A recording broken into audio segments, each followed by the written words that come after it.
السلام علیکم ورحمۃ اللہ تعالی وبرکاتہ۔ آج میں نماز کے متعلق ایک بہت ضروری اور اہم مسئلہ لے کر کے حاضر ہوا ہوں۔ وہ یہ کہ اکثر لوگوں کو دیکھا جاتا ہے کہ نماز پڑھتے وقت جانے انجانے ایسی غلطیاں کر بیٹھتے ہیں کہ جن کی وجہ سے ان کی نمازیں سرے سے ہوتی ہی نہیں یا پھر نامکمل ہوتی ہیں۔ وہ غلطیاں کیا ہیں؟ آئیے میں آپ کو بتاتا ہوں۔ حضور سیدی سرکار اعلیٰ حضرت امام احمد رضا خان فاضل بریلوی رضی اللہ تعالیٰ عنہ ملفوظ شریف میں فرماتے ہیں کہ نماز میں سجدہ کرتے ہیں کہ پاؤں کی انگلیوں کے سرے زمین پر لگتے ہیں، حالانکہ حکم ہے کہ پیٹ لگے۔ ایک انگلی کا پیٹ لگنا فرض اور سب کا سنت ہے۔ یعنی عام طور پر لوگ سجدہ کرتے ہیں اور ان کے سجدے کی حالت میں ان کے پیروں کی انگلیوں کے پیٹ زمین سے نہیں لگتے، بلکہ یوں ہی صرف اپنے پیروں کی انگلیوں کا سرا وہ لوگ زمین سے ٹچ کرتے ہیں اور چھوائے رکھتے ہیں۔ اس لیے ضروری ہے کہ اگر آپ سجدہ کرتے ہیں تو حالت سجدہ میں اپنے پیروں کی انگلیوں کے پیٹ زمین سے آپ ٹچ کریں، لگائیں۔ کم از کم ایک انگلی کا پیٹ زمین سے لگنا یہ فرض ہے۔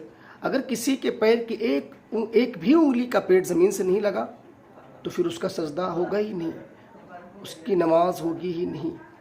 اور کم از کم 3 انگلیوں کے پیٹ زمین سے لگنا یہ واجب ہے۔ اگر کوئی عذر شرعی ہے، کوئی مجبوری ہے، فوڑا پھنسی زخم ہے، تو ایسی صورت میں شریعت نے چھوٹ دی ہے، ورنہ صحیح اور تندرست، صحیح و سالم ہونے کے باوجود اگر کوئی لاپرواہی کرے اور اپنے پیروں کی کم از کم 3 انگلیوں کے پیٹ زمین سے نہ لگائے تو پھر اس کی نماز نامکمل ہوتی ہے۔ اور ساری انگلیوں کے پیٹ کا زمین سے لگنا یہ سنت ہے، اس لیے نماز میں اس بات کا خاص خیال رکھیں۔ اور فرماتے ہیں کہ پھر صرف ناک کی نوک پہ سجدہ کرتے ہیں، حالانکہ حکم ہے کہ جہاں تک ہڈی کا سخت حصہ ہے لگنا چاہیے۔ یعنی سجدہ لوگ کرتے ہیں تو ناک کی نوک ٹچ کرتے ہیں زمین سے، ناک کی نوک پر سجدہ کرتے ہیں، جبکہ حکم یہ ہے کہ ناک کو سخت ہڈی تک دبایا جائے، اور ناک کو سخت ہڈی تک دبانا یہ ضروری ہے۔ تو اگر آپ بھی یہ غلطی کرتے ہیں تو اپنی غلطی کو سدھار لیں، ورنہ آپ کی نماز نامکمل ہوگی۔ اور فرماتے ہیں کہ عموماً دیکھا جاتا ہے کہ رکوع سے ذرا سر اٹھایا اور سجدے کی طرف چلے گئے، یعنی رکوع سے مکمل طور سے سیدھے طور پر کھڑے بھی نہیں ہو پاتے کہ وہ سجدے کی طرف منتقل ہو جاتے ہیں، سجدے کی طرف چلے جاتے ہیں۔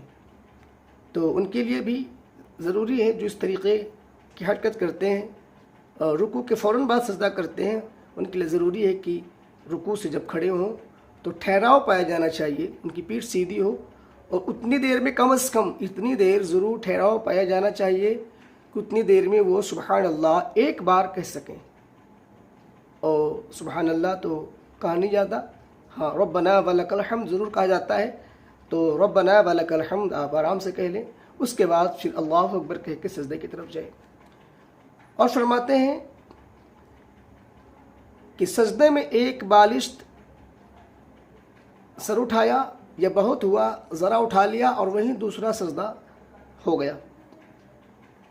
یعنی سجدے میں بھی لوگ جلد بازی کرتے ہیں اور جلد بازی کی وجہ سے ان کا سجدہ مکمل نہیں ہوتا۔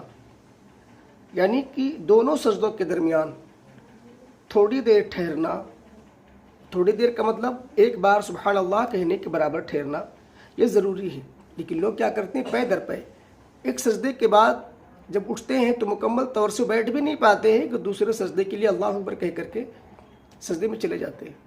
یہ طریقہ ٹھیک نہیں ہے، اس طریقے سے سجدہ کرنے سے سجدہ نامکمل ہوتا ہے، نماز میں کمی پیدا ہوتی ہے۔ اس لیے دونوں سجدوں کے درمیان ایک بار سبحان اللہ کہنے کے برابر ضرور ٹھہریں۔ یہ ہیں وہ غلطیاں جو عام طور پر لوگ کرتے ہیں، اور ان غلطیوں کا شکار ہم نے پڑھے لکھے لوگوں کو بھی دیکھا ہے کہ وہ صحیح طریقے سے رکوع کے بعد کھڑے بھی نہیں ہوتے، اور دونوں سجدوں کے درمیان وہ ایک بار سبحان اللہ کہنے کے برابر ٹھہرتے بھی نہیں ہیں۔